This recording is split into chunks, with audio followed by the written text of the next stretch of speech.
Naglitsyo may pato og nangaligom yung suba. Lamiya kayo, tamo kayo.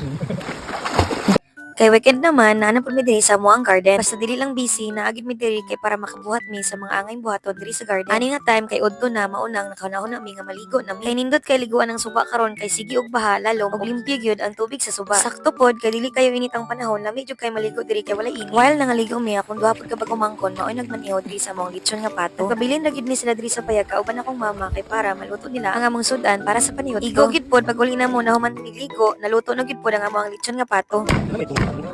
Gasing kong. Lechon dali.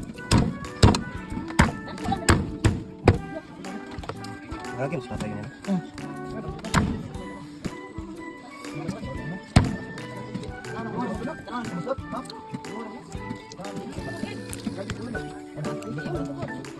Guys, among lechon, wala gyud gitipid sa tanglad. Sobrang tamo. Bantog kay dako kayo ang pato. Kay perting puno nga sa tanglad. Guniti sa guniti ka mahulog. Wala gitipid sa tanglad. Maniuto ta guys, maniuto. Lami kayo. Lechon, pato, pipino, and then salad nga palya. Lasawsawan nga. Halang kayo. Manikis kayo.